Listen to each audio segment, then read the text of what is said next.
What's up, guys? What is up? Welcome back to another episode of Deck Talk Podcast. And we've got one that is going to be fun and exciting, and hopefully, you're going to learn something. We're going to talk a little bit about some fishing, talk about some doing some hunting since it's right around the corner. And we're going to just have fun, just hang out. Uh, but with that being said, let's handle some business real quick. You ready to hook into some serious bass? Grab Bruiser Baits, the tournament proven soft plastic and hard plastic baits that put fish in the boats every time. Bruiser Baits, fish the best. Get yours today at bruiserbaits.com and use discount code DeckTalk10. And make sure you send us some pictures of the big old bass that you catch with those with the baits. But with that being said, I'm Colin Burnett. Nah, Pappy J. It's good to see everybody out there. How's everybody doing? I can't, man. I'm excited about this one right here for real. I mean, I know I'm a big time fisherman, but boy, I love my woods. I love my woods. Yeah. So, but I want to everybody. I want to introduce Brandon Dowdy with Southern Woods and Waters TV show out of Nashville, Tennessee. And Brandon, thank you so much, brother, for coming on, man. It's great to be here. I've been looking forward to this for quite some time now, and I don't often get to be the guest. I'm usually the one sitting there asking the questions and pressing people all the time. So Right. Right, right. it's a little different to be on this side of things, but it's great to be here. Yeah, and it is different. We've been on that side, and it's to me um, it's kind of eye opening. It's a different feeling for sure about being on that other end of the questions. So It Yeah. is. It's so not always as easy to keep those questions flowing as people think either. no, Wait, Right. well, Right. saying wait and either. that's one thing, like with having uh two things, and which with doing the TV show, you got so much stuff that we're trying to watch and trying to make sure when people ask questions over here that we keep up and we ask the questions and stuff, and so with Pappy and all, I mean he we just kind of mash together, and he knows when he can. I don't know how in the world he tells, but he just rolls with it. Um, Mm-hmm.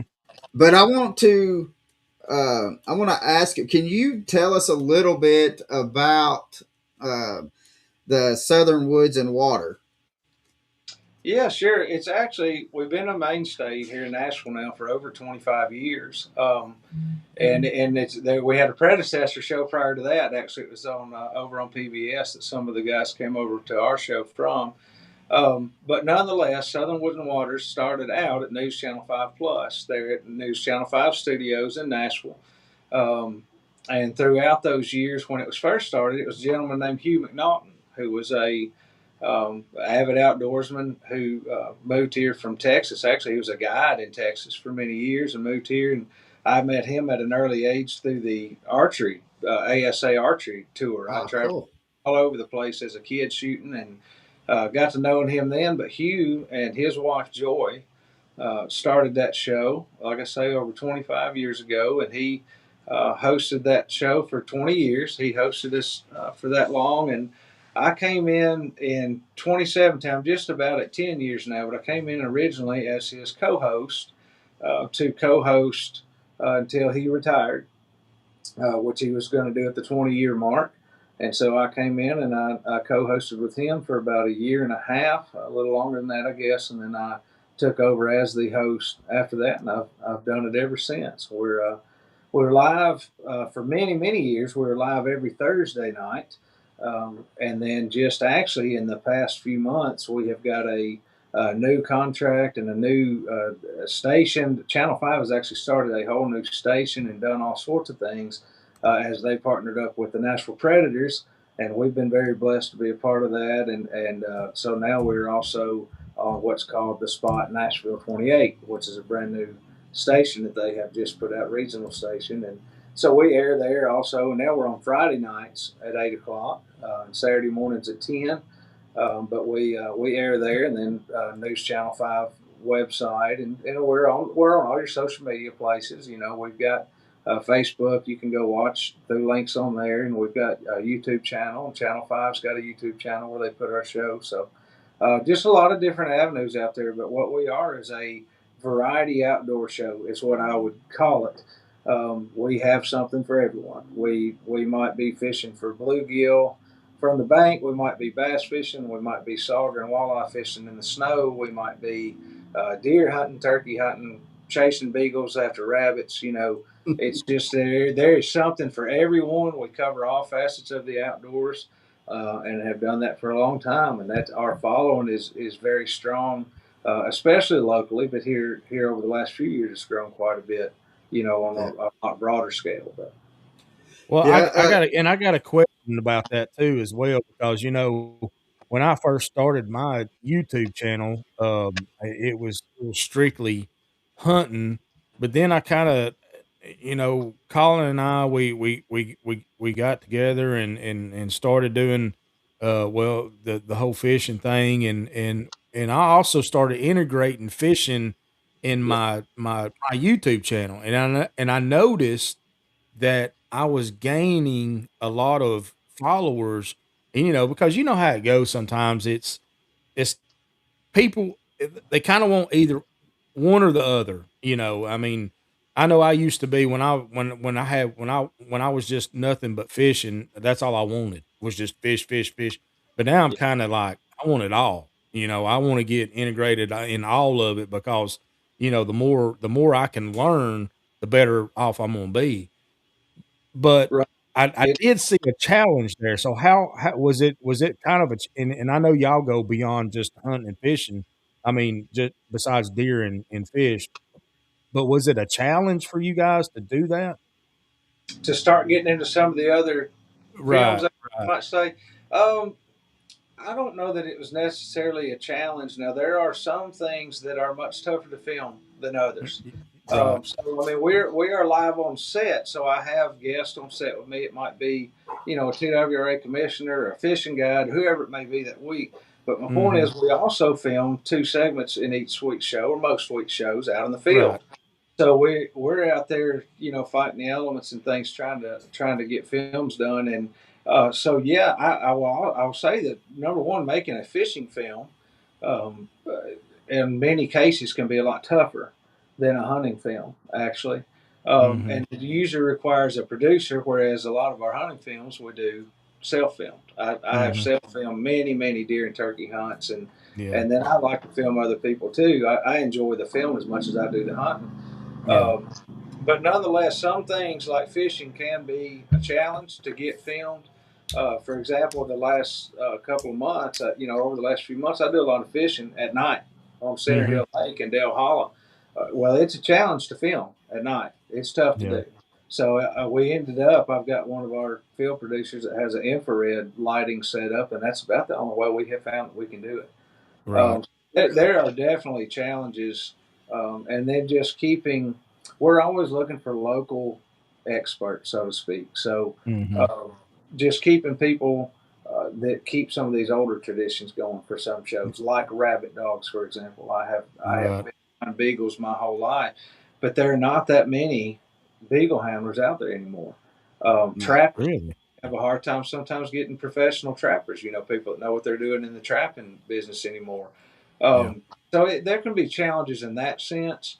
As far as keeping content going, we don't really have much issue with that because of the fact that, and I tell people this all the time, we're certainly not professional videographers and things like that, and we're very experienced. But we really are just carrying cameras along on our everyday lives. Is the best Yeah. way I can explain that. So I would be fishing on Center Hill this evening, and maybe chasing crappie on Priest, in a few days, and then putting out food plots, for my deer, the last few days. My point Mhm. is, we would be doing that anyway. So we're just basically yeah, filming what we do. and So that's what. what Now, was it a challenge or for the like your to gain all the following, or what did it just kind of just happen? It just kind of slowly grows. Now again, Yeah. show has been around. Our show's been around long enough that when I came in, it was basically right at that 15-year mark. So it had Yeah. been on television for Yeah. 15 years. Live every Yeah. Thursday night. However, at that point when I came in, we did not have any of the social media stuff going on. There was no in the field segments, any of Yeah. that. That's what I Yeah. brought with me. Was kind of that facet. And when we started adding, where it really made the biggest jump for us viewership wise, and everything just really started rolling, was when we started adding the in the field Mhm. video type stuff. To be honest, it Yeah. just took Yeah. a different level because now instead of just talking about how we say bobber and float rig for crappies for an hour, now we're talking about it for 20 minutes of that hour and showing people for 20 Right. minutes of for us doing it. And I think that added a lot for the entertainment aspect of it, but also for the educational side. We're always trying to teach people something, um, and so I think it really helped a lot on that with following. And then getting into the social media aspect, of course, that made a big difference too. Mhm. Right. We're able to, now gain an extra, say, 70 or 80,000 on a show on Facebook or TikTok. We're starting to grow that now. It's even Mhm. that's newer to me, but I just feel like getting your content out to every place that people can go, because nowadays in the media industry there's so many places people can go to watch their content. Yeah. So if you have someone that's maybe they're just really heavily into YouTube content and they watch that a lot, well, you want to cater Yeah. to them. But you Mhm. may have, say, an older couple that doesn't do any of that stuff, and they sit down and watch television every night. So we catch them on the cable channel and things like that. Right. So Right. I just think it helps us reach a wider variety of people that way. And it's Right. interesting you say that about the like the outdoor content, the like I guess kind of like in the moment content. Because a couple years back, I was doing like a series of, in the tree. I would call it in the tree, and I would sit up on a I don't know, a funnel or a trail or on the edge of a field, and I made sure I done something different each day that I was out, and it seemed like I got a lot of views and a lot of content, or not I mean, obviously a lot of content, but a lot of subscribers because of that reason. Instead of just out here, making content and posting it, I was actually in the moment, I guess you could say. That's interesting you say that. It makes a big difference showing your human side. Number one, um, Yeah. we show misses, we show dropped fish, we show broken lines.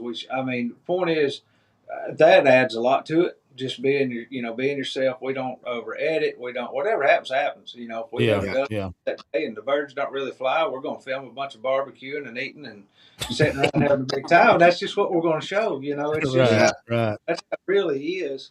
But I think that it makes a big difference. Making sure that you offer that for everyone. Yeah. Now, Right. do you at least have a good net man? Because my net man is kind of iffy. So Oh, I got here we the go. best net men in all the country. So my buddy Dayton Blair, he's my co-host. He would normally be here with me right now, as a Yeah. matter of fact. But Dayton is he's there. His wife's had some medical issues and things, and they've been really tied up lately. But he is known as one of the top net men in the area, and has coined the phrase "get the net." And I think we've got it on just about everything we put out there. But it's hard to find a good net man. My 11-year-old son is moving on up in the ranks pretty darn good. He's getting pretty good, but he's got me pretty trained now. I'm getting the net for him most of the time. Yeah. Yeah. Well, you would think after all these years that you wouldn't speak any kind of anything against your partner, because if the partner's the net man, he could really sabotage He somebody. can run your Y- day quick. Oh, exactly. So And we've been known to do that to one he another. he can't sabotage any more than what he's already has. So, It does. It does so, happen. but I, hit on just one other thing real fast about what you mentioned when you were doing those videos and you felt like you were getting a lot of views on that. Mhm. One thing else that I have noticed, at least this is my thoughts on this, but Mhm. there are a lot more people out there that are eager to learn about the outdoors, okay, and what's going on, than what will admit it.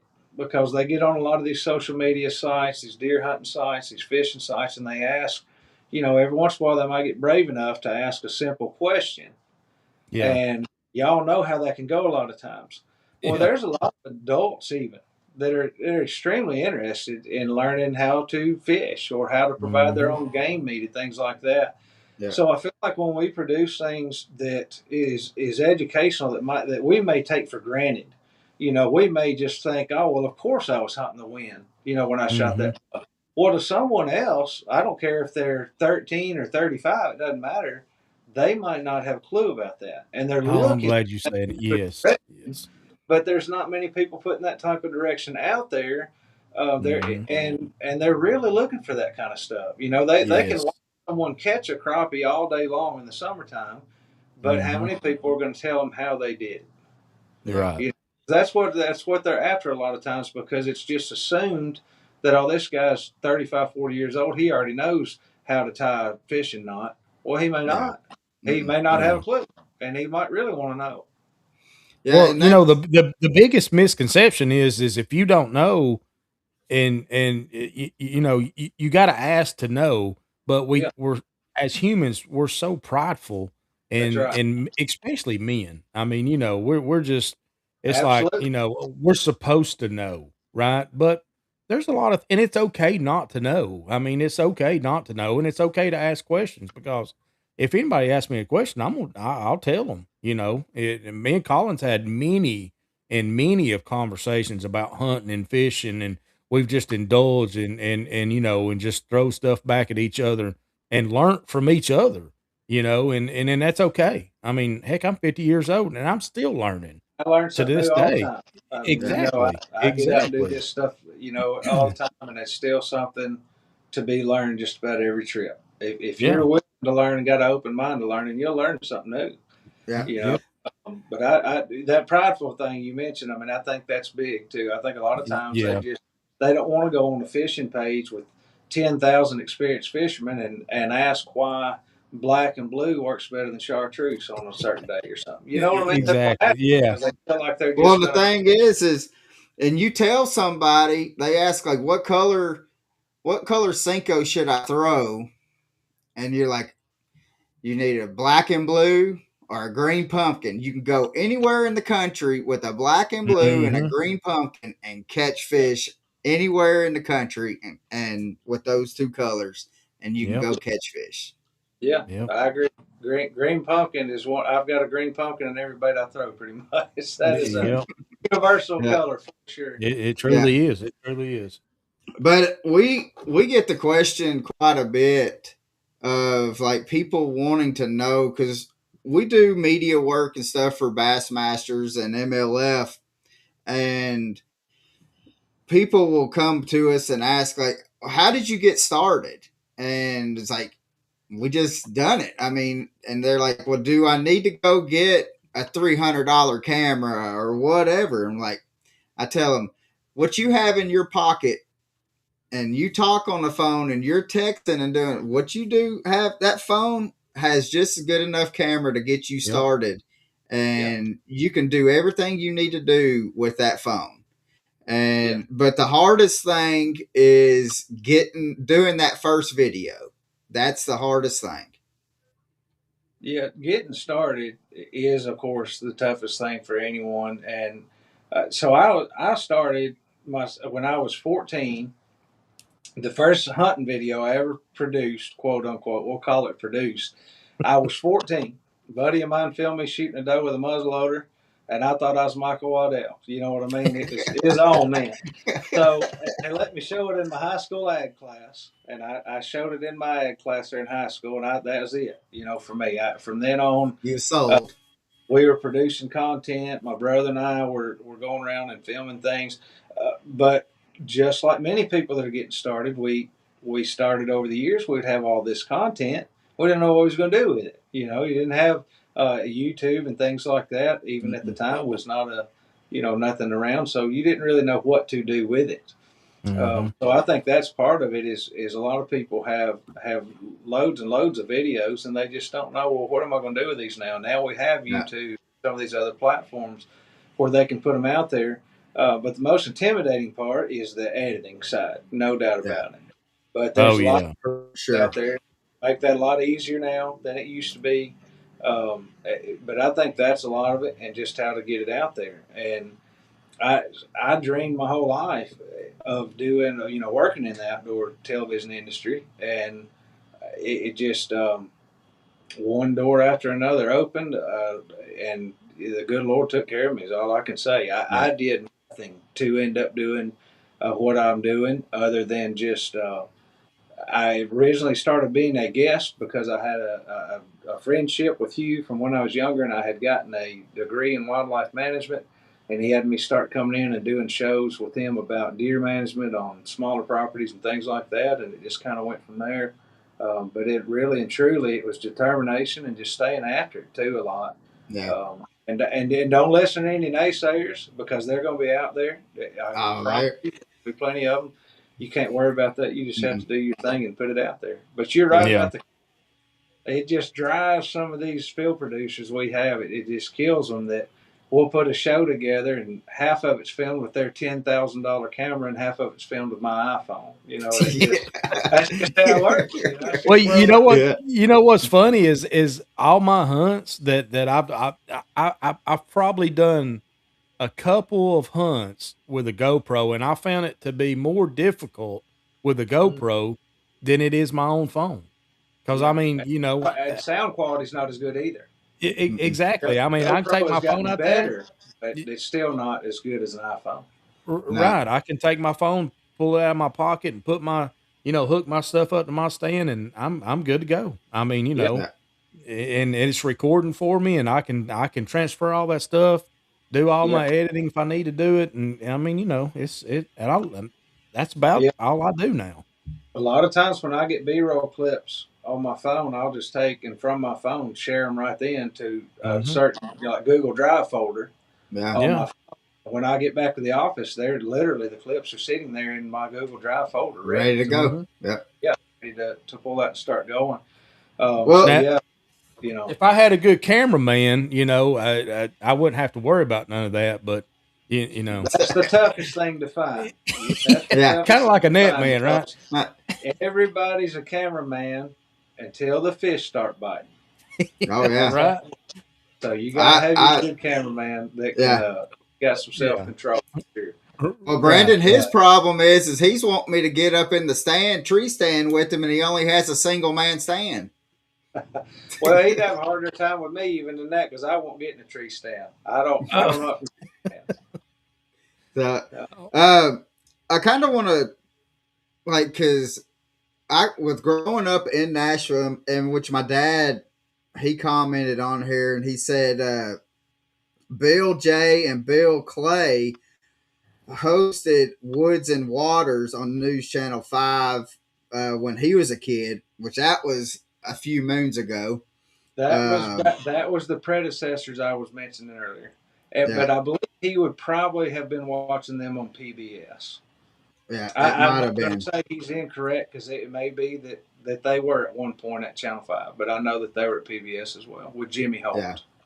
Yeah, well, see, and I remember, in which that was what he was saying. He said in there, Jimmy Holt, and we went and done an episode at the Bassmaster's office, and I found out then that Jimmy Holt was on the very first Bassmaster magazine.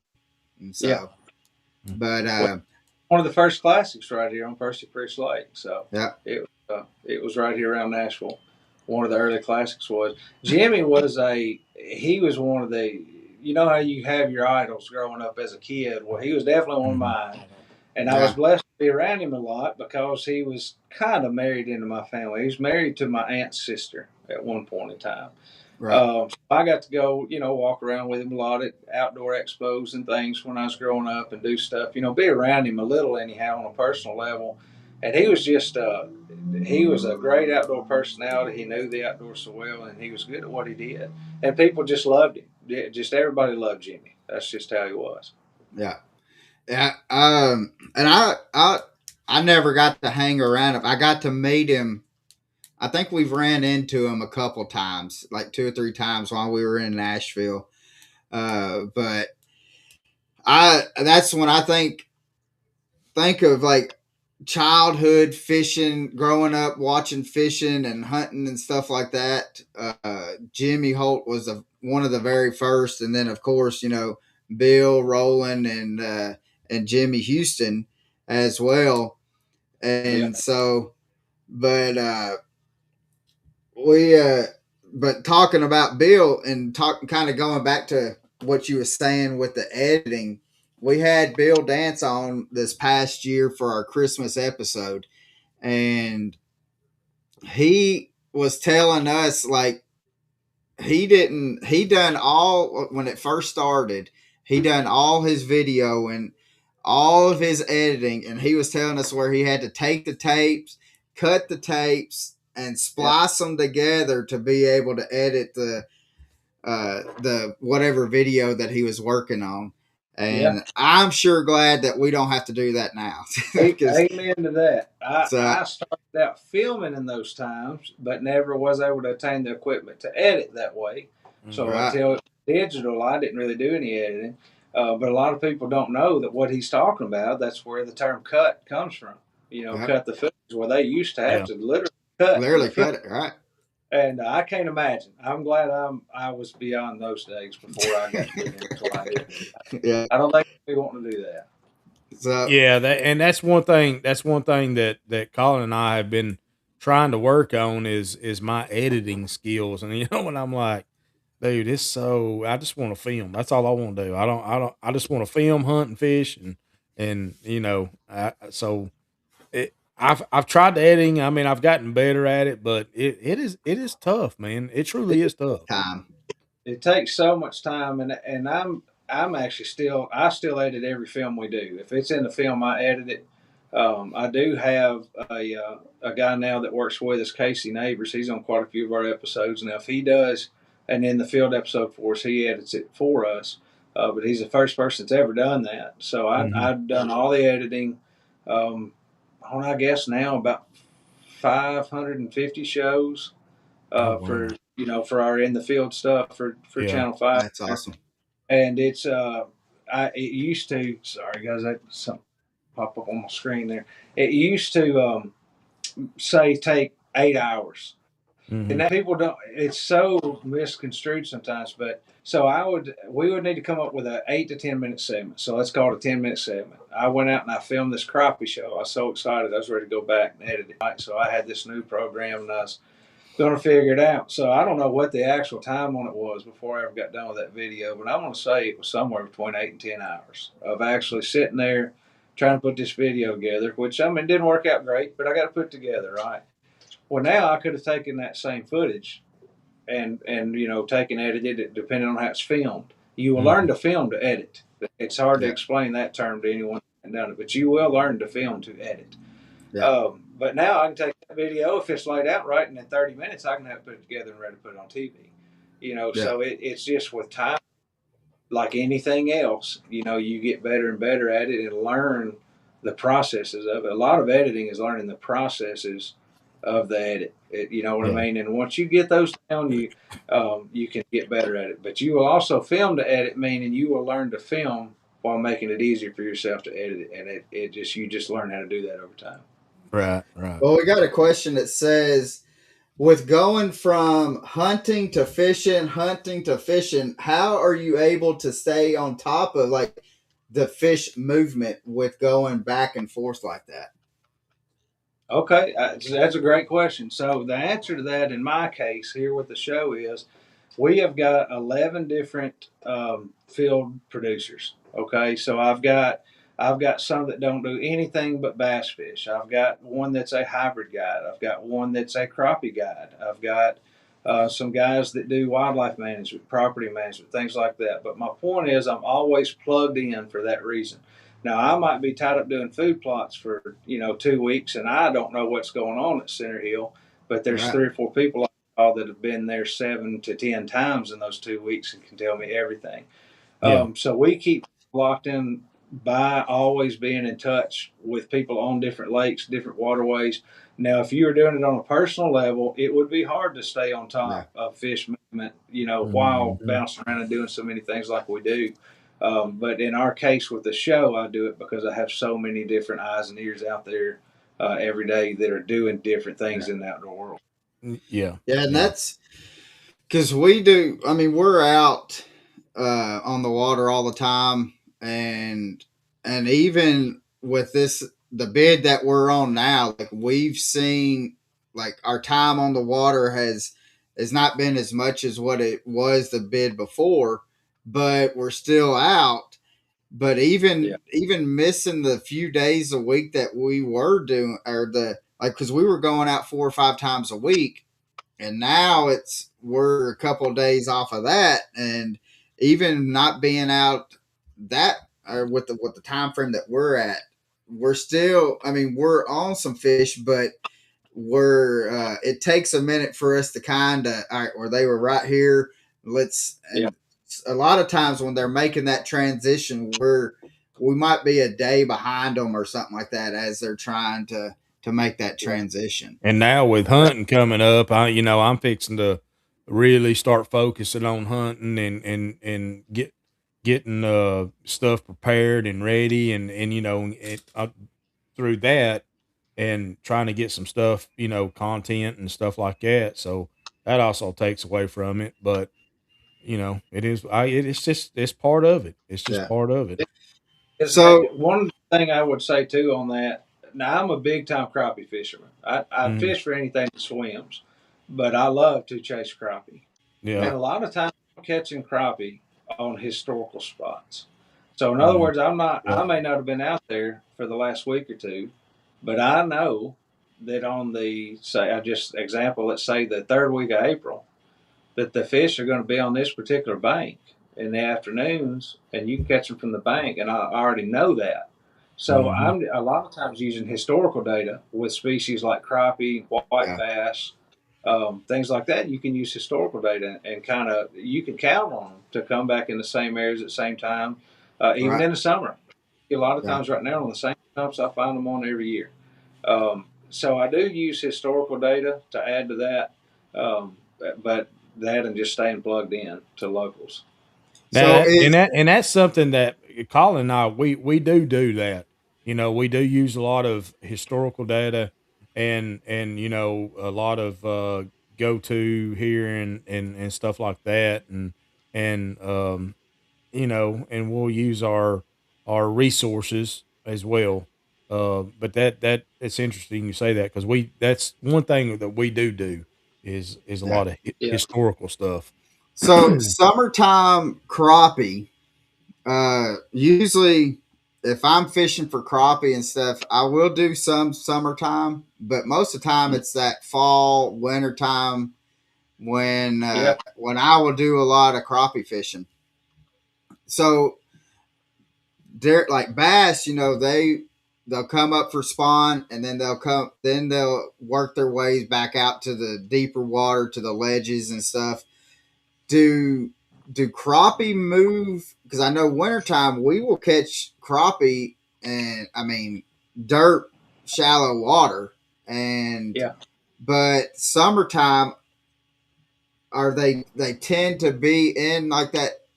I mean, around here I see them in between like 20 to 25 foot. Is They they can be. It depends on the waterway, of course. So like, right? I'm talking about Center Hill Lake. Yes, they're going to be 20 to 25 feet deep.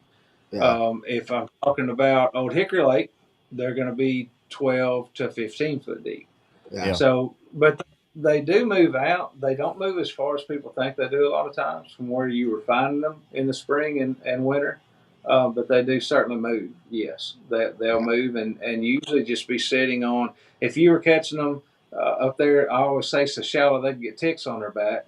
Yeah. If you were catching, and a lot of fish were in that area, and there's let's say a creek channel 100 yards out in front of that, most likely you're going to find most of those fish out there along that channel in 12 to 15 foot of water, stationed over top of trees. Yeah. That's where you usually find them in the summer. Now they're a lot more finicky then, also. So if Right. you're you might cast into a tree 10 or 12 times, catch 3 or 4 fish. You're not catching any more. There's liable to be 100 of them down there, but Oh you've yeah. done caught the 3 or 4 that are going to eat. And so you want to move to the next stump and move to the next stump. So in summer, it's a lot more important with crappie to keep moving to the next stump, so Right. to That's what I speak. was about to ask. So in the summertime, you're hopping more to different Yes, for spots sure. than you would, because I know in the wintertime you could sit on, like, let's just say you're sitting on a dock and you can shoot a jig up underneath that dock and you can pull Yeah. out 30, 40 of them out from underneath that dock. And That's how it usually is in the spring and the winter, just like that. But in the yeah. summer, I mean, it changes. They're just more sporadic. Now, guys that have these, like electronics and things where they can look down there at them, they'll describe that. You'll hear people saying nowadays, well, there was 30 down there, but they wouldn't bite. Yeah. So it's the same concept. They're just literally seeing them, whereas I just know I've Right. thrown 20 times at that stump. I caught 3 fish. I've thrown it 14, 15 more times. I ain't caught a fish. I'm moving. All I'm right. not going to sit there and keep catching the stump because it don't matter to me in my mind whether I don't have to see them, because in my mind I don't care if there's 1,000 of them down there. If I've Yeah. caught the 4 or 5 that's going to bite, I'm going to the next fish. That's Yeah. just Yeah. how I use it.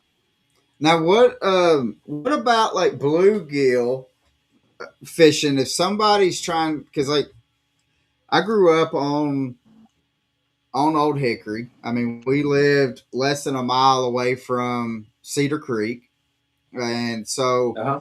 but we would always put in at Cedar Creek and then uh, head towards or would head south, and so, and I can't remember the name. I think it was it. I can't remember the name of it right off. But I mean, when I was there, there was no houses. But then now I went back here a couple, I guess probably 6 to 8 years ago, and now there's houses everywhere up on that whole bluff. That if you're leaving from Cedar Creek, head back out to the main channel and take a left and head towards Johnny Cash's old house. And there's a big old bluff that's on that left hand side. Uh, I'm trying to think. That's where we would go and do a lot of fishing off right there if we were going to catch some bluegill and stuff.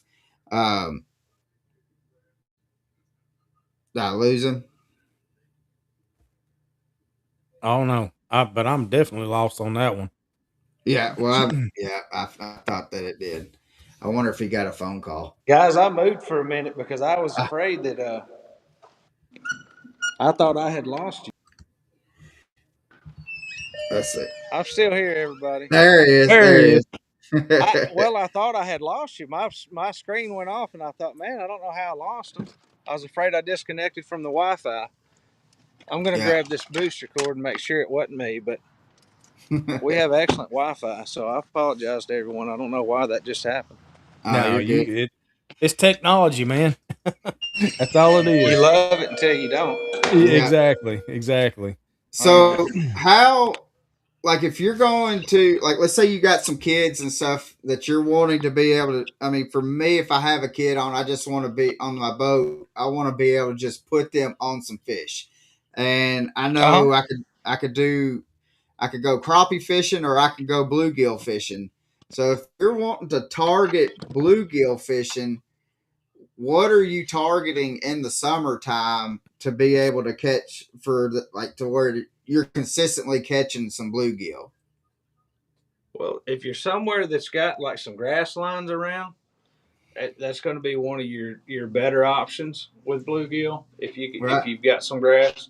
But also they're a lot like a crappie in the sense of they're going to be in and around brush most of the time. Yeah. Early in the morning, they'll feed a lot, and you can keep kids on them year round. I mean, you can keep Yeah. on bluegill. Now, you're not going to catch those the big slab bluegill as much in the summer if you're fishing shallow. Right. A lot of those bigger fish will get out to deeper submerged structure, just like a crappie will, and a shell cracker will for sure. Shell cracker likes deeper water. So if you're familiar with Old Hickory, you know what shell cracker are, and that is one of our very favorite species to chase every year, Yeah. and probably one of our most popular shows every year. And that's because I think we have them here on Chickamauga. We do. We Uh, do. but I Probably. don't. I have not gone to just to target some shell crackers, but for sure they are. Now They're I will tell you, Colin, you can catch a lot of shell cracker out of like Chickamauga creeks or creek and yeah. stuff like I that. would imagine. Yeah. I mean, I don't know what it is about the creek because we used to catch a ton of them when I was a kid. I mean, we'd go set up on a bank and just absolutely wear the foreheads out, whether it be bluegill, Yeah. brim, shell cracker. It didn't matter. I mean, just tons of them all the time. Yeah. The shell cracker come up. So, just speaking Old Hickory Lake directly now, I mean, I'm sure Hmm. it's similar on most, but on Old Hickory Lake, you're going to get a movement on those about the middle of April, Yeah. and they move up extremely shallow. So they Yeah. come up, like you said a while ago. I mean, they are on the bank. I have seen shellcracker beds where you could literally see their fin flushing the Mhm. water around in the beds, Crazy. and you can get those from about mid-April until about mid-May, just like Mm. that in that shallow water. But you've Yeah. got those 4 to 6 weeks, and they are going right back into a channel somewhere. Yeah. Then your best chance on them is like right in the middle of a creek channel, with a little split shot and a little piece of night crawler, Yeah. rather than being in the brush. But Yeah. for those 4 to 6 weeks, they are a blast. There's probably not anything more fun to catch or good to eat as Oh those my. big, thick shell crackers. It's just Now. you have such a small period We of time. used to take a little open face. We're not really ultralight, but I guess you could call it ultralight. And we would just do away with a split shot, but we'd just take a little hook, little brim hook, throw a little worm Mhm. on it, throw it out there, and just let it drift and sink at the same time. And man, out in just on the outside of the current. Oh, Yeah, son, it was. I mean, they'll wear but it out. And oh I actually yeah, fish without a split shot under the float. Now, when we're catching them up on the banks, I'm using a float yeah, Yeah. and just a little lightweight float and a hmm, hook, and that yep, is it, and a little piece of night crawler. yeah, And you just throw it in those beds, and if it lands in one of those beds, he is eating it. It's not a question as to whether they're going to bite it. They are going right, to bite it every right. time. So when And they it's a lot of spawn, fun. But like I say, the bluegill, you can catch them year round. Yeah. right? You just need to stay on brush. They've got to survive, and they can't survive out in the wide open. They'll get Yeah. eaten. Oh, Yeah. So a yeah. lot of Yeah. times they're gonna stay closer to brush. Yeah. Yeah, and Uh, that was something else we'd do. We'd be on the bank and Chickamauga Creek, and we would throw up. If it was a blowdown or something like that, we just throw it right up against the bank, in between the bank and the blowdown. I mean, we'd wear them little bluegills out, and it was so much Yeah, fun. Gosh, it was so much it fun. is. I still love it. I Yeah. fish for bluegill every May, especially. There's a few different mouths of creeks I like to go to. You're looking for a nice muddy bottom for them. So it's a Hmm. lot of times where a creek feeds into another creek or something along those lines where you find Yeah. that old muddy bank down in there. But it's a lot of fun. I still love it. Again, I like to fish for everything that swims. So Yeah. it doesn't matter to me. If it's jerking on the other end of my line, I'm happy with it. yeah. My dad always says that he's one jerk waiting on another jerk. So, Yeah, just waiting on another one. That's right. I mean, that's so how I am. I might be smallmouth fishing, trout fishing, striper fishing, whatever. It just whatever it Yeah. is. Fish are very. I don't necessarily want to say seasonal, but for the most part, I'm going to be fishing sauger and walleye. Then I'm going to move into crappie. And then I'm going to move into shell cracker. And then I'm going to start catching bass. And then I'm going to start catching my rockfish. And then I'm going to go right into summer like nighttime bass. And then we'll go right back into fall crappie. But the Yeah. point is, it is very trendy, so to speak, if you chase all the different species rather than just chase one species all the time, which some people do that too. Yeah, well, that's mainly us.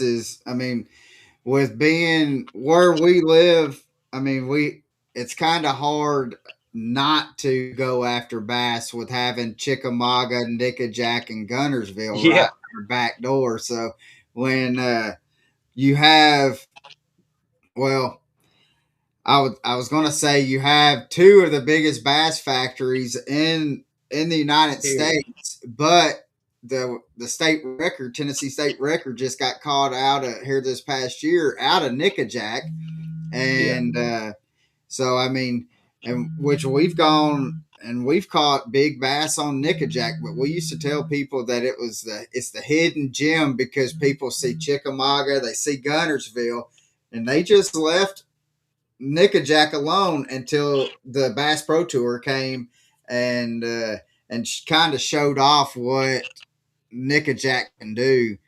And so if you wanted to go catch excellent waterway.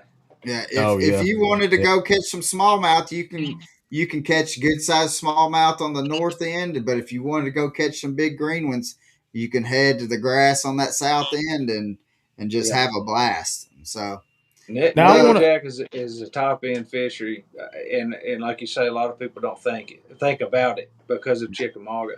But we of course we fished all over the state. I've been blessed to be able to do that and fish just about any water you can get in. But some of the most fun I've had and bass wise and tournament wise has been following around the Bass Nation. The high school kids, we've covered all kinds of their tournaments, and we've done multiples on Nickajack and Chickamauga. But I tell people that the best topwater show that I've ever filmed, I filmed on a June morning on Chickamauga on accident. I wasn't even heading out that day to film a fishing show, but we had the kids had blasted off, and we were in my boat. We would usually go out, we'd run them down after a little while and start interviewing them, asking them questions and things. And we had kids had launched out. And we took off. And as a matter of fact, this happened to be at that time the first day I'd ever been on Chickamauga. Never been on it.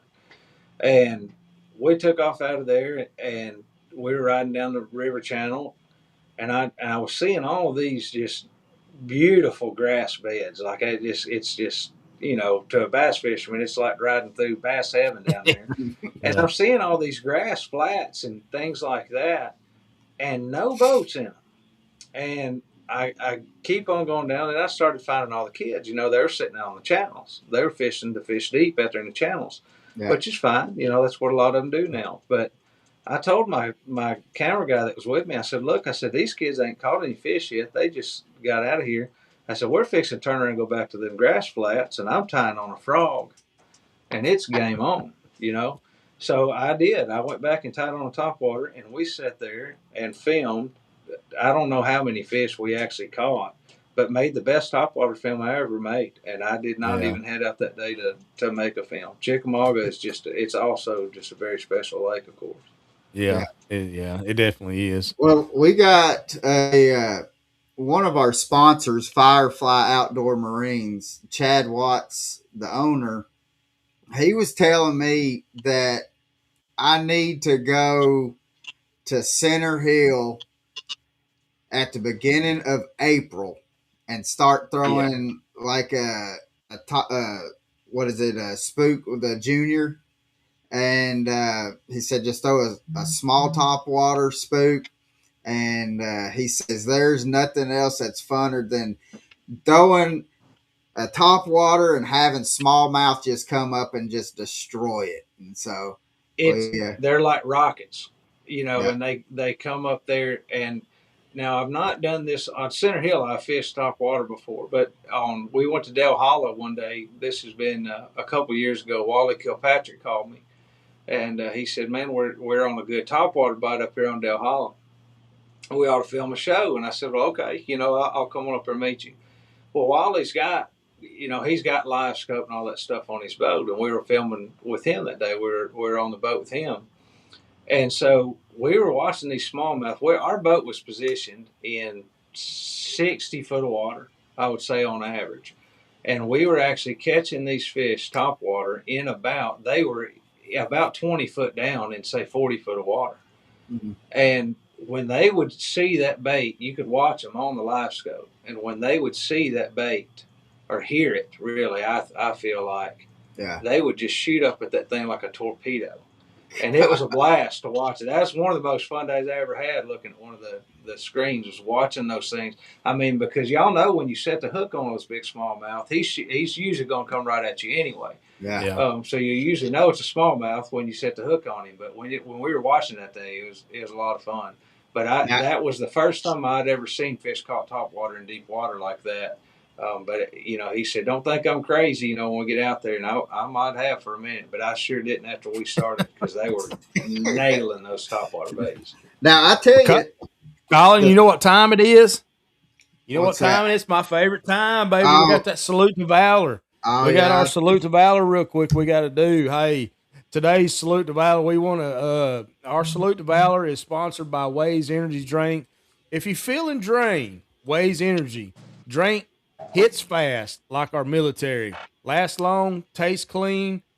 Waze, find your charge. Today's salute to valor is Staff Sergeant Skylar Bruh.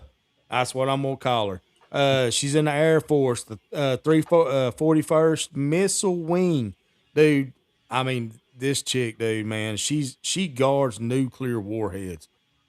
How bad is that? But anyways, she is based out of Montana. I'm not going to get specific location on that one, but hey, we want to salute you. Thank you for all that you do and keep us safe, and so that we can, a bunch of flunkies right here that can talk about fishing and hunting and filming and content and everything else. I mean, thank you for watching over us and protecting us and keeping us safe from enemy and everything else. We really salute you from here at Deck Talk Podcast. Thank you so much. And absolutely, that's amazing. But we the best top water bite that I have ever had, I was down in the Everglades, in which Pappy, and probably everybody's heard me say this story 100 times, but going down and fishing in the Everglades, in the canals, and just throwing a whopper plopper, what is it, the 80, the smallest whopper plopper you can get, and throwing it around just the grass edges and having them peacocks just come up and just annihilate. You talking about, seeing them, the smallmouths coming up. But when a peacock hits them things, and I tell people, it sounds so vicious. It's like somebody's taking a cinder block and just chunking it down into the water is what that thing sounds like. Yeah. So that is my favorite. When we go down to Florida, that's one thing that we have to go and do, is go to the Everglades and get on some peacocks. Never caught a now, peacock, real quick. Yeah, that's something I ain't. I've never have to either, Brandon. But I would love to. But kind of switching gears real quick. Waterfowl. I've never really hunt waterfowl, but I heard that if you ever get into it, it's just like crack, man. It's so addictive. Can you talk to us a little bit about it? Well, first off, I have to say I've been told that a lot of times too. Okay. But I got to be honest. I'm the person that makes that not as true, I guess, so to speak. It's not true for everyone. Put it that way. Okay. I got into waterfowl for a couple of years, and we'd go out there and set that stuff up at 4:30 in the morning, bust the ice and all, and see a couple ducks out here at Old Hickory or something, and then 8:30, 9 o'clock, we'd be heading to eat breakfast. So after a few years of that, we was out there picking up decoys one day, and I told my cousin, next weekend, just call me when y'all had your breakfast, and I'll meet you there, But really, one of the biggest things for that, honestly, is that around here in Middle Tennessee, it's just not great. There's not a lot of ducks here. There are still guys that are big into it. It's a good time. It's fun. I enjoy it, but it's just not a big thing in Middle Tennessee. So I always felt like it was pulling me away from my deer stand, But I have been on some great hunts. We have, of course, Real Foot here, and then a lot of West Tennessee. It's great areas, to be waterfowl hunting. And then I spend a lot of time each year fishing in Louisiana. I don't duck hunt down there, but if I was going to duck hunt, it'd probably be somewhere down there. Yeah, Yeah. yeah, Which we know a couple people that do duck hunt, and I've heard them say that Louisiana or Arkansas is usually yep, when they go out, that's where Yeah. they're going. Yeah, I mean, here you might see 10 or 12 sitting on in the cove of a lake, and when I'm fishing Louisiana, you pull up in a little slough, and there might be 500 get up off the water. oh wow. Golly. Now I've heard, But and well, I don't. I've had duck, and I love it. I absolutely love it. I think it's some real good meat. I've never hunted for it, but Yeah, I have heard that it's very addicting. yeah. Wood. Speaking of eating them, wood to me, wood duck is probably the best tasting. Wood duck and teal are both pretty good, and then a mallard's pretty good. Not all ducks are created equally. I'll say Yeah, that much. They don't all eat the same. right, now, right. have you ever gone after the sandhill cranes? I have not. I have some friends that have. I have never tried. Maybe one of these days. I've just never really even tried to get a tag. Yeah, which I got a cousin. He's just an outdoorsman. Like he just got back from 2 weeks hunting in Africa somewhere, and but he goes up to Canada twice a year to go after some walleye up there, and then he'll go up there and do a he'll go hunt some sandhill cranes, and he says that sandhill crane is the fillet of the sky. They're supposed to be delicious. I've never tried one, but that's all I've ever heard too. The same thing. Yeah, so but so I want to. We almost had you on for an hour, and I don't want to take up too much more of your time. But I know frog legs are good too. oh They yeah, are. they They're I really agree with good. that. I've had plenty of them. Oh yeah, yeah, yeah. um. So with hunting season right around the corner, how are you? You've already said that like you kind of 365. You're kind of preparing for the next season and stuff. So how what are you doing now with the hunting season within what 2 to 3 weeks away? Yeah. So right now I'm finalizing, getting all my food plots turned. There are a few places I'll plant early spring and have summer plots, but most of the time I just do food plots in the fall. So I'm still finishing turning all that, and I will plant most of those on September 1st. So and you mentioned in a few weeks, our velvet season does open in a few I weeks. was fixing to Um, ask you about I that. have never tried to hunt a velvet deer. I mean, we've been able to do Yeah, that here for several years. I have never got out and attempted it. One of these days, it may spark my interest, and I may. I'm not saying I won't, but I just have not. If I were to be doing that right now, I would be hunting them over the edge of one of my bean fields. yeah, But it's. I'm trying to get all of that done. I've already got, of course, all blinds are in place. I mentioned I don't hunt from tree stands, and I don't. I kill all my deer either from a ground blind or sitting against a tree on a dove stool.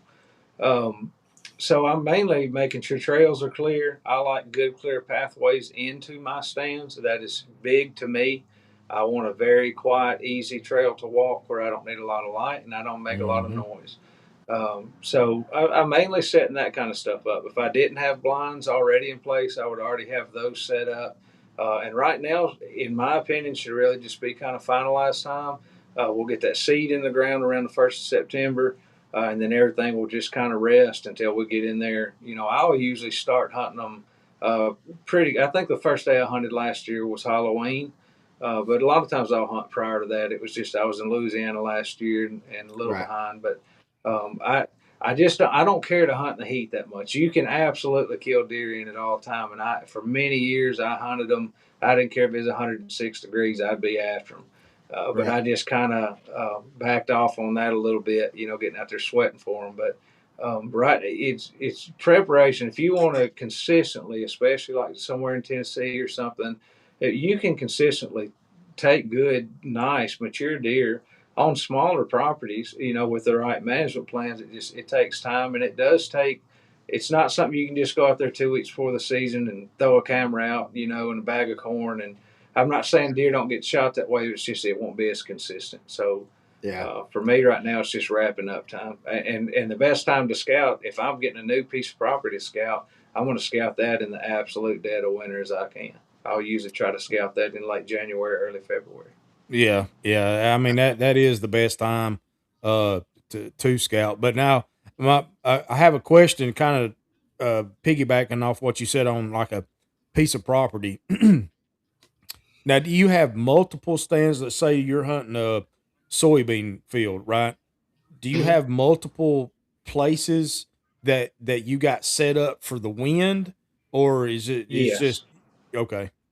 Yeah, if we're so depending on where I'm at, sometimes I won't use a blind. It depends. Like if I'm on a crop field, I know they're going to cut, and I Hmm. know I'm only going to hunt it a few times. A lot of times, I will just show up to that spot with my Hmm. dove stool, and I will go out and I'll kind of walk the edge of that field about where I know those deer are coming in or out, and I'll make sure get the wind right, and I'll just Hmm. tuck back in some privet or something and clip some brush out, and I'll sit there and hunt him. Because a lot of times with a big deer, um, you'll get that 1 2 shots at him, and that's it. So a lot of times Hmm. I like to use the element of surprise. But if I've got blinds set, then absolutely what you're saying, yes. I have got some food plots that have got 3 blinds on them, Yeah, for different reasons. Some yeah, of them may be set up for a certain wind, and some may be certain weather condition. It just depends. right, But right. having multiple options is imperative, really and truly, Yeah. in my opinion, unless you want to just have some areas or stands that you just don't hunt on the wrong wind. I'm not a sin elimination person whatsoever. Some people get a hard time about that.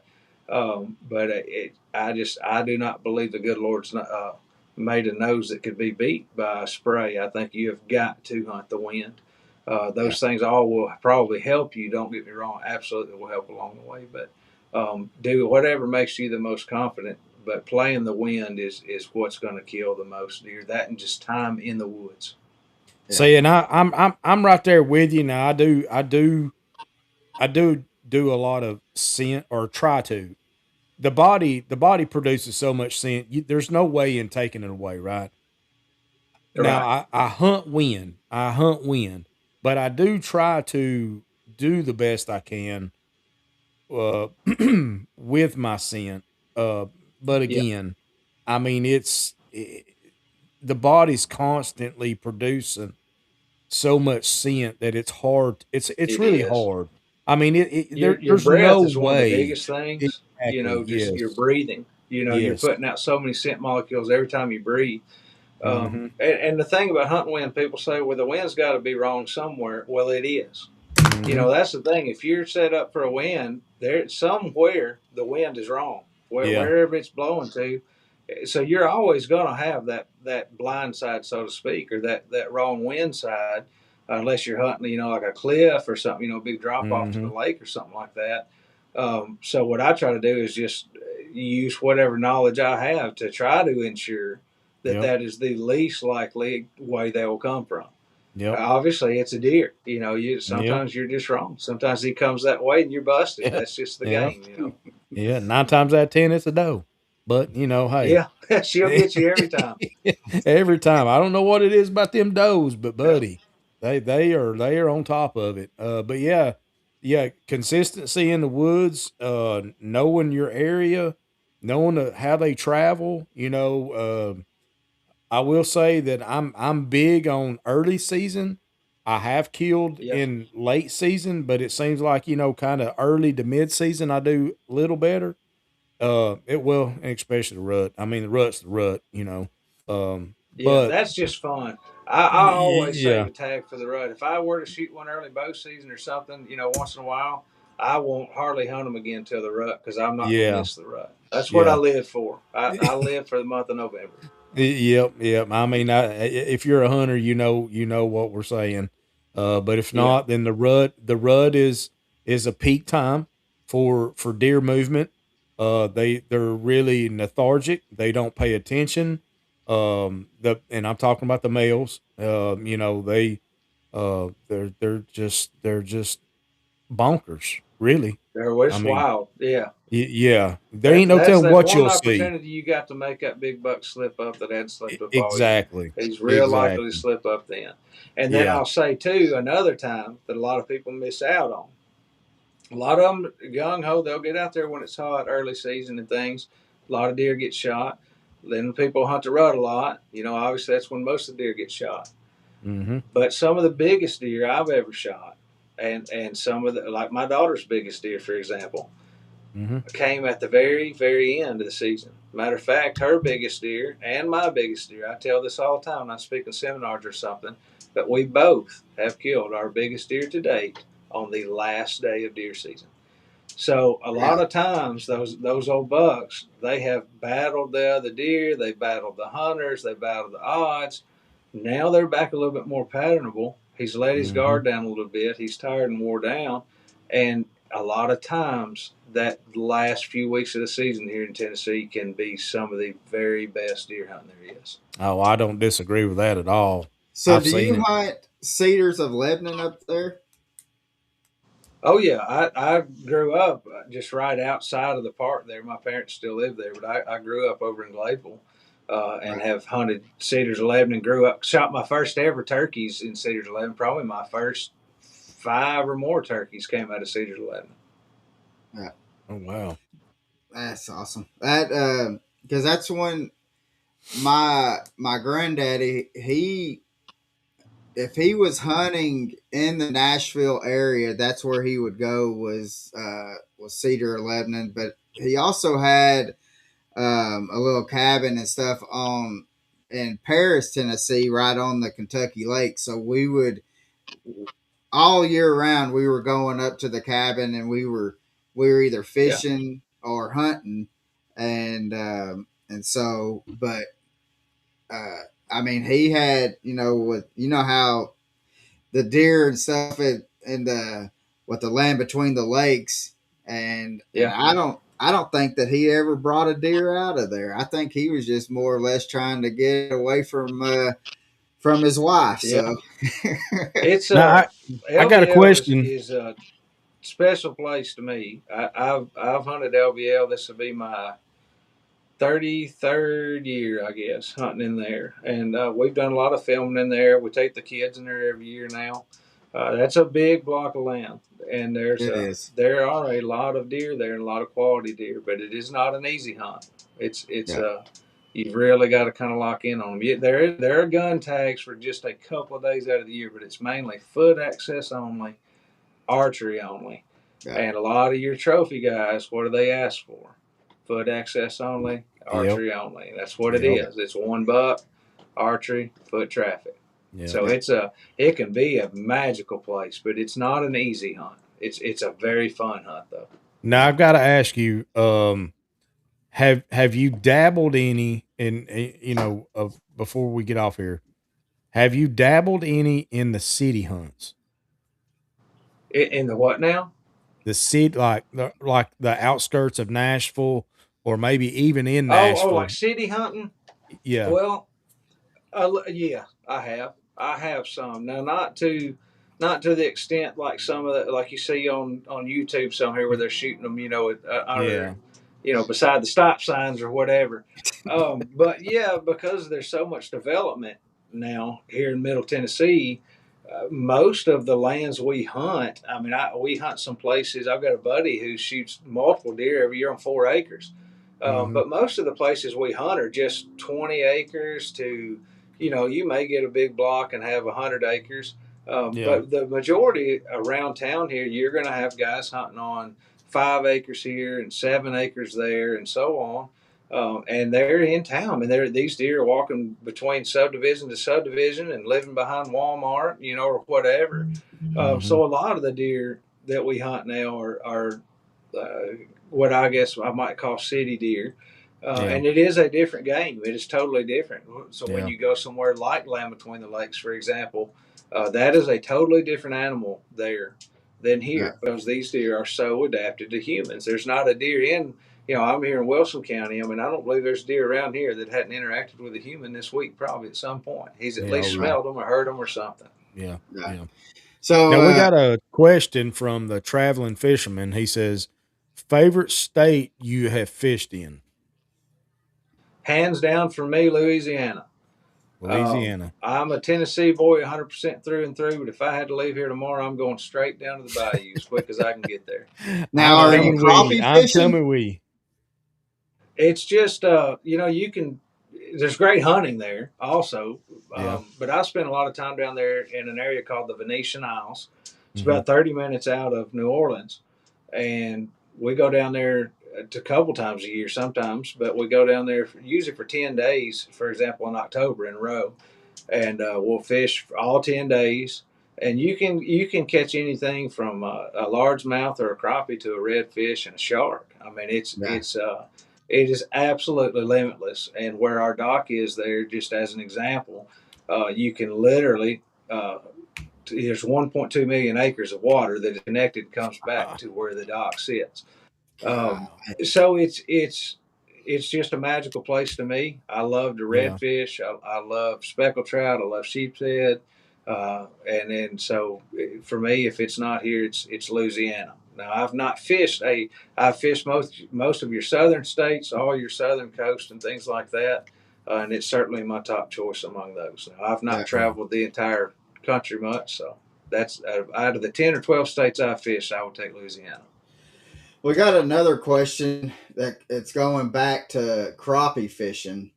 Okay. Says is does crappie fish do they relate to current as what bass do on a river system? Um, they can if they're river system crappie, if they're in a consistently flowing body of water. But as per typically, no, they more so relate to structure and sunlight and water temperatures. Sunlight's a really big one for crappie because of the way their eyes are positioned.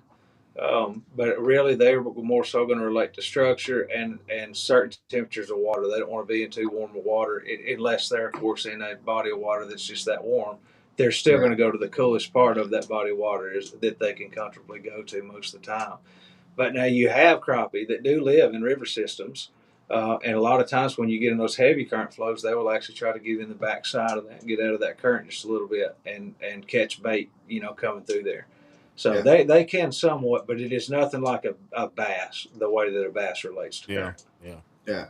Another question says, I live on a highland reservoir. What is the best way to find the thermocline?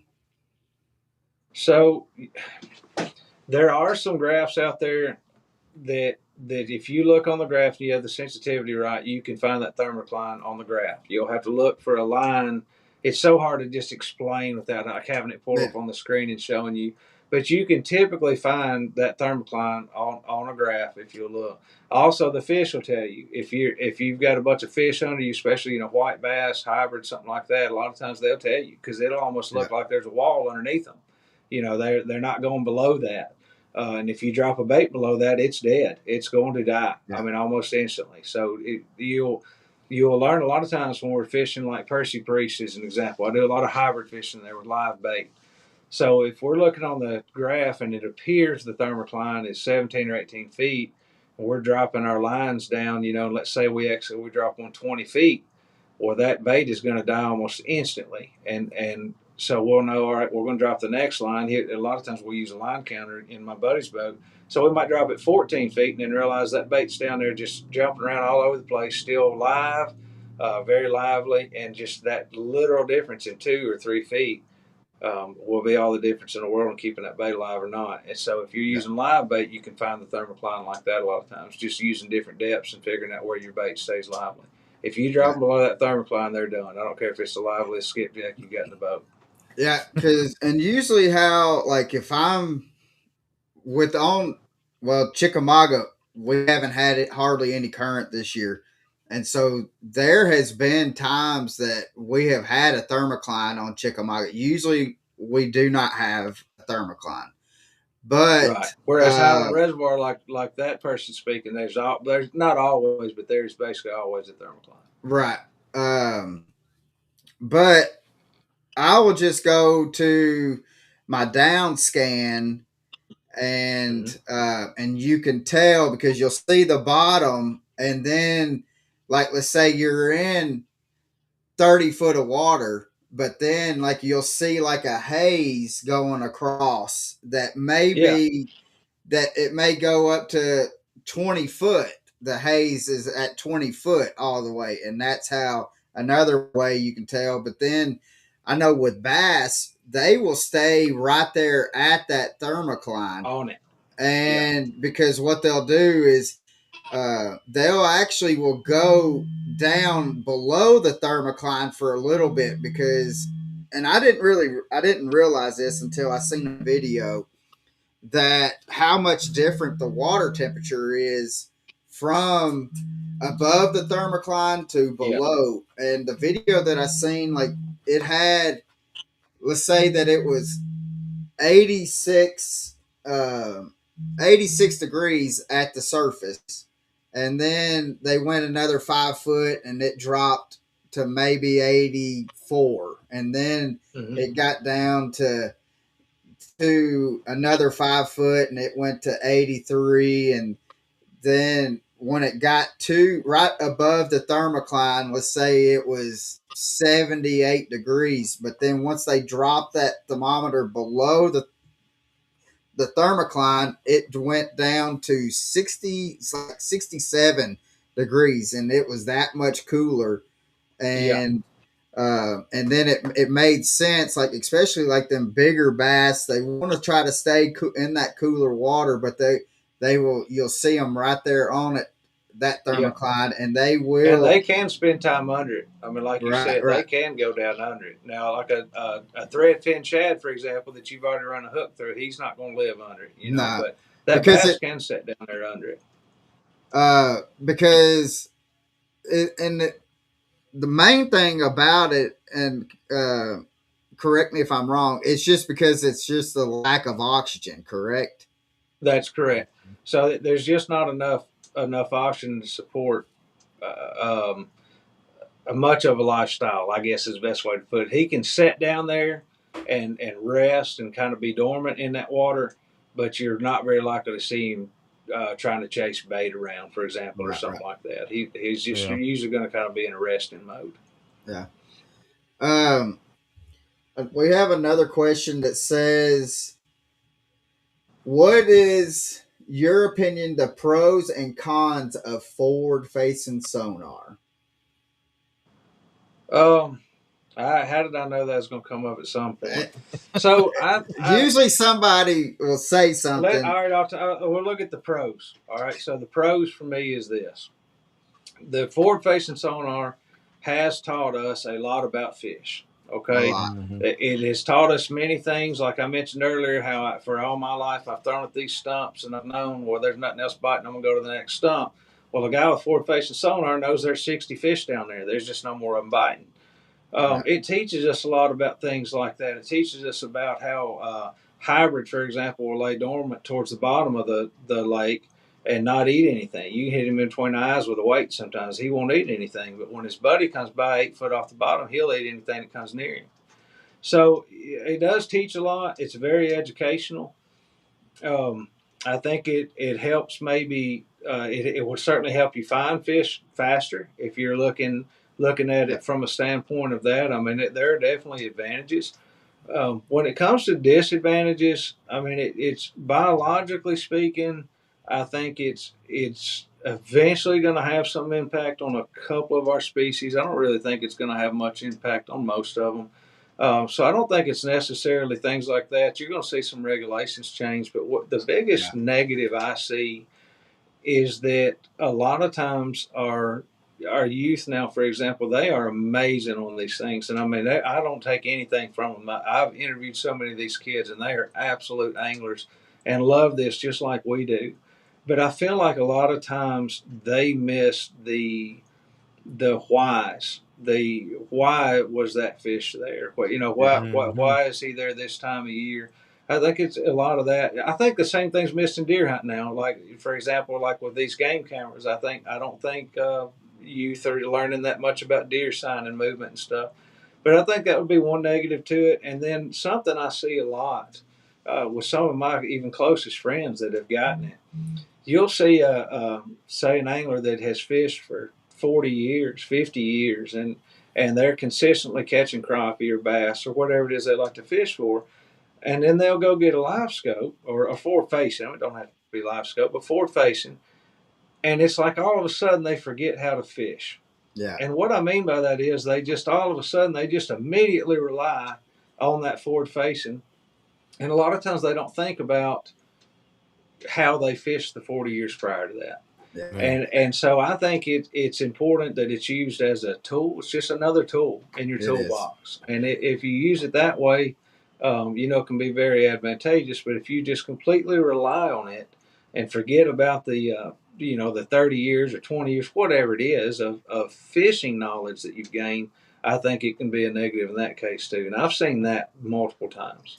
Yeah. Well, and that's what Pappy and I tell people is that it's just a tool.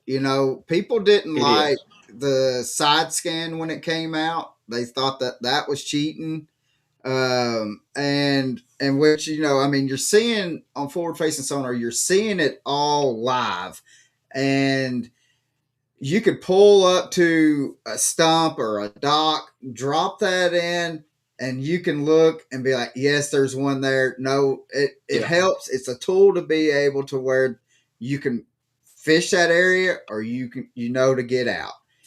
But it is. I've learned so much. What we grew up, learning about fish, forward facing sonar has kind of debunked a lot of that, what we thought fish Yeah. done.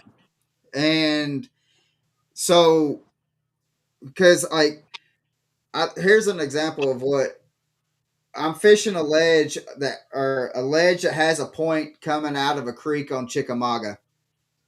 And I I'm catching good sized bass off of this point, but it's very sporadic.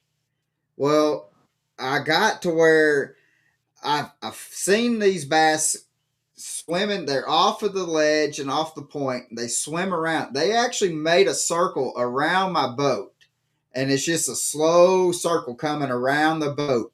But when they came back up to the lip of that ledge and when I was wanting to throw it as they were coming up to that ledge, and I'm wanting to bring it back, that bait back when they were coming up on that ledge. And that's the only time I was getting them to hit. And when they were swimming around, I could throw at them all day long. They would not even look at it, would not even think nothing about it. But once it was something about coming back up on that ledge that it turned them on to where it's time to eat. And you could just sit there and just watch them as they were coming, and by the time they come back on that ledge, you could throw your jig up there and bring it on, and then you knew you was getting a hit. And so it's just stuff like that of what we had thought. We thought that they had just kind of bass would sit up on that ledge and just kind of stay dormant, like you were saying. But actuality, they were constantly moving, and by the time they got to that point, that's when they were hitting. That was the only place that they were hitting, and I've seen it multiple times with doing that. That it's only that maybe that only 20-yard stretch, and when they're coming in, that they're hitting in that little 20-yard stretch. And so, it's just a tool. You learn, and you can see, you can tell if you're looking at it and watching the forward facing sonar enough and looking at the screen, you can tell by how a fish swims if it's a bass or a catfish or whatever. And it's you can learn so much again as a tool, not the fact. People think, well, you get it on your boat and they see Jacob Wheeler out here using it, and that he's just plucking these fish left and right. And that's because he's had thousands of hours looking at that screen. Right. And so, It becomes a skill just like any other skill in fishing. I mean, yeah, that's why the youth are taking off in it so well. I mean, just like with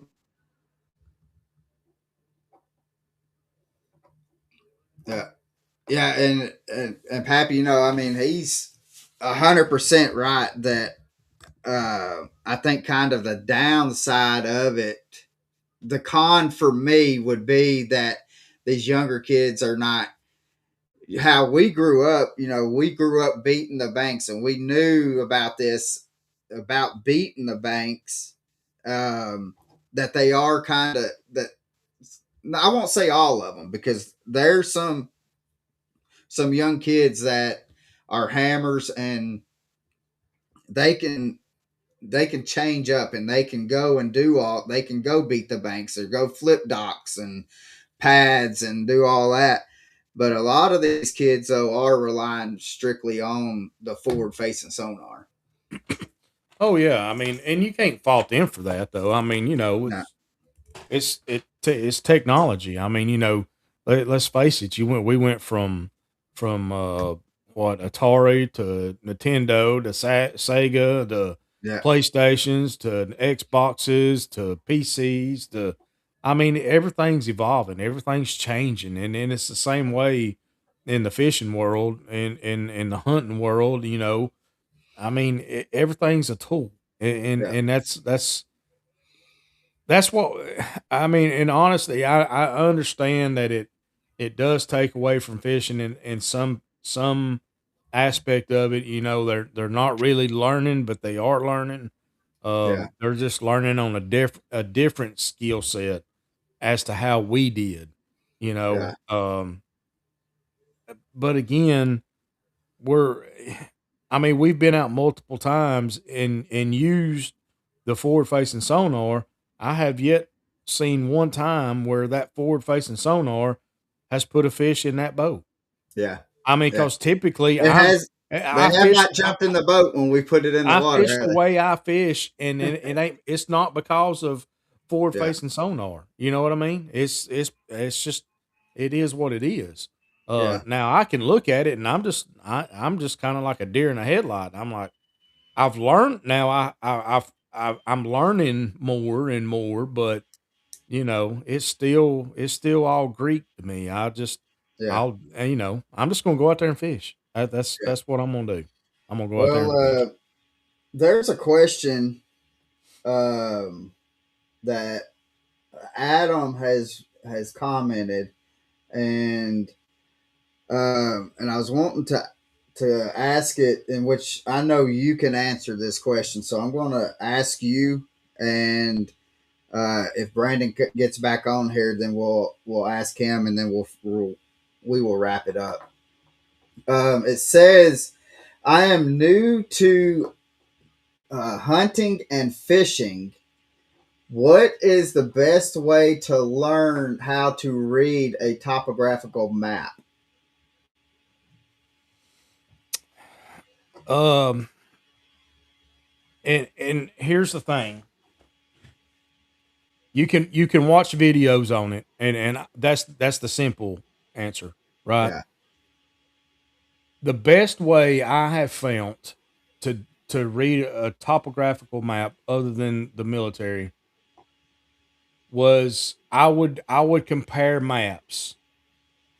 I because a topographical map, it's going to give you contours, rigid lines, and different elevations and stuff like that. So if you had something else like today's um technology, you take a topographical map and also a satellite image and also a visual image of your own, and Colin and I have well, talked about Google this. Earth can help you with that. Right, and that's kind of where I'm going with it, Yeah, satellite image. But comparing the two, that way you have a better understanding, because the thing about you can look at a topo map and you'll see the ridge, you'll see the different elevations and ridge lines and different saddles and stuff like that. But when you actually lay eyes on it, it is different. I mean, it Yeah, is way different because you got trees involved, you got brush, rocks. I mean, and everything is just it's just different. I mean, it's different. But if you yeah, take a satellite imagery with the topo map and put boots on ground after the fact, that is the best way I have found for me to be able to read a topo map. Now, yeah, if that's what he's talking about, then that's what I would recommend. yeah. Now, Well, and you and you have know, different ridge lines. Okay, so each line in, let's say you're looking at a ridge on a topo map, you're gonna have different cuts, angles, and ridge lines with different uh, um, elevations. yeah, Now you may have one that comes up and it'll come up into a draw, and obviously you're gonna have those different kind of um, of ridge lines in that draw. Um, you know, really, I mean, it's not hard, but a satellite imagery pick and boots on ground gives you a better yeah. understanding of it. It Well, truly does, and I'm not trying to escape away from the question, but to yeah. me, that was the best way for me to learn. And Well, time, and time. I mean the traveler fisherman, I mean he says with your eyes, LOL, and he was saying it jokingly, but I mean he's really, I mean He's right. it's right. I mean Yeah. because having, you know, you explained it a couple years ago to me, and I really did not think nothing about it. I mean, because again, I'm not a big hunter, and you are, and the military and stuff, like you've learned how to read them and stuff, but like you you were, we were in eastern Kentucky somewhere, and you were like, man, look at this, and look at this draw coming down, and you're like, and so and I can't remember how it kind of got started, but you were like, and you were saying, man, that all you have to do, like if you're on the lake, uh, you're Oh good, brother, you're yeah. good. Let's Guys, I see, had to get in my truck. Let me get over and get pulled over. My you're phone good, you're died, good. and I didn't have no We charger got in my office. um,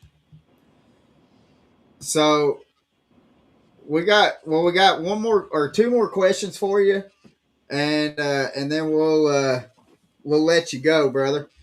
Um, we have a question, and Pappy had answered it, but I was wanting to ask you on it. Um, Says, I am new to hunting and fishing. What is the best way to learn how to read a topographical map? Oh wow, that's a great question. What I look for on a map like that, I'm about to get stopped here, guys. And I'll be able to look at you again. You're Uh, good. what I like to look for on a map like that is I like to look for a saddle. Um, Saddles are big if you're hunting woods. So I'm also looking for areas where we've got a. I'll get you where you can see me now. I also like to use them to find areas where, say, there's a big flat for a long period of time across a big hardwood ridge or something like that. Learning how to read them, really and truly, the best thing to do, and YouTube is our best friend. But get out there and find videos and written literature and things like that about it. Some people are absolute geniuses at topographical maps. My buddy Wes Stone is probably one of the best I've ever known at reading them, and I talk to him back and forth about them a lot.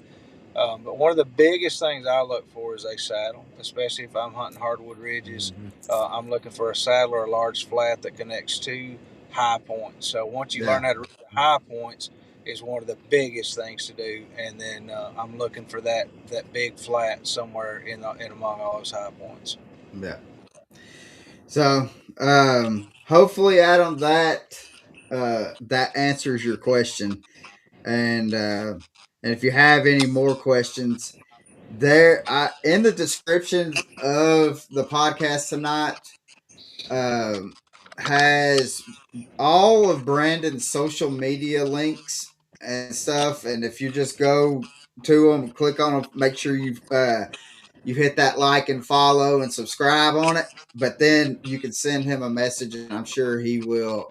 Anytime. He'll Yeah, anytime. so.